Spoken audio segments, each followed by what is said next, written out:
big pyramid, and I just talk about the 3 pyramids of Giza. I don't talk about the other 80 or 90. I'm sure they're Egyptian. But I don't think the 3 of Giza are, or the Sphinx. I think they're much older than we've been told. The big pyramid has 2.5 million stones that weigh 2 to 70 tons each. They had to be quarried, put on a barge, brought up the Nile River, across the plateau, 450 feet in the air. How in the world they do that? They claim it was built for a pharaoh, Khufu, in 2400 BC. The Arabs were the first to go in the Big Pyramid in 890 and didn't find a thing inside. So it's not a burial place for a pharaoh like King Tut had all these stuff in there for the afterlife. They didn't find anything in the Big Pyramid except an empty box, a coffer made out of granite, nothing in it, just a box. I have a lot of problems with the pyramids, with what you see on television about the pyramids, because I don't believe 80% of Egypt has been found. I think it's still under sand after all these hundreds of years. But the Sphinx apparently has a hole in the neck. If you go in there and go down, there's a city underneath it. So there's just a whole lot about the pyramids we don't know. One of the guys, I was on the board of pyramids for several years, and one of the guys that was one of the researchers spent 2 nights on top of the big pyramid, which is flat, 30 by 30 feet. He had equipment up there, and he is convinced it was built as an energy machine. He said there's a bubble around it, about every 11 sunspot years, about 11 years, and he said he is convinced it's an energy machine, built as an energy machine. One of the other researchers talked to an Egyptian who had information handed down generation after generation verbally, was told that there was some civilization in North Africa 10,000 years ago called Cometians, the black civilization controlled by the women. She told him that they had contact with star people. Now, I'm not going to sit here and say aliens built the pyramids, but I definitely, because of my own engineering background, think they had help. The last big job I had with the highway department was the Houston Ship Channel, 1,200 foot between the uprights. We got to the middle, we were off at 3 feet. We dropped some steel in there, bridge was finished. The big pyramid is off by 1/4 inch on each side, all 4 sides. It's unbelievable. There are stones in the pyramid, you can't get a piece of paper between them. They're that accurately cut. They didn't have the equipment to do what them pyramids had. So that's our relationship with Egypt. Anybody else? All right, I want you to be, when you go out, I want you to look at the picture of Major Marcel, look at the expression on his face. Back in the corner, there's a room with a gurney and an alien on it. That is an actual movie prop from the Showtime movie in 1994. Over here is a really good display about the atomic bombs and maybe why they were here. If you haven't yet, up front where you came in to the left, is the 2nd largest UFO library in the world. Anybody know where the largest one might be? Library of Congress? Where? Library of Congress? The Vatican. The Vatican has 4 telescopes. One in Arizona, one at the Vatican, and 2 more. A couple of years ago, one of the Monsignors went public at the Vatican. He said, I firmly believe there's life out there. That's a big statement coming out of the Catholic Church. And just recently I saw a documentary where it showed what's under the Vatican. There are rooms down there that are absolutely packed with information, library. And they mentioned that they do have a UFO library. So that pretty well confirmed what I've been saying. Now, if you're interested in what I'm doing, I've got a couple of my DVDs up here. One is the tour I did for 7 years. I had to quit because of COVID, but people still wanted it, so I put the whole tour on DVD. I got one on my 4 areas of research, so if you're interested, come up and look at those. I want to thank you all for coming. I want to wish you a happy Thanksgiving early. Tell your friends about us and come back soon. Thank you. Thank you.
Oh, they threatened to take away radio license.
pictures of Wookiee.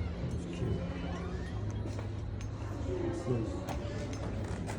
It's a simulation right there. Oh, I don't know if I want this. Just no, it's good.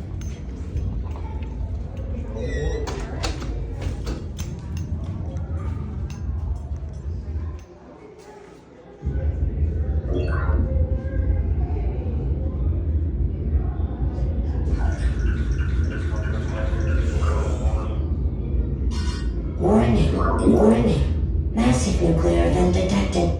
Proceed with caution. It was July 1945 when the U.S. Army conducted the first detonation of a nuclear weapon at the Trinity site in southeastern New Mexico.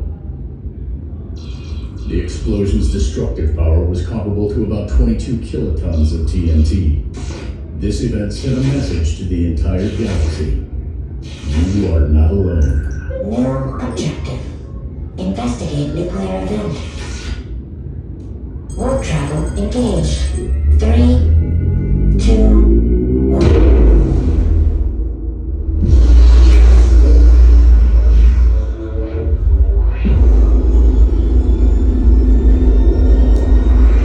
The visitors have tracked the energy signature here to Earth. While they were originally only here to collect intel, what would happen if they don't like what they find? Let's just say that we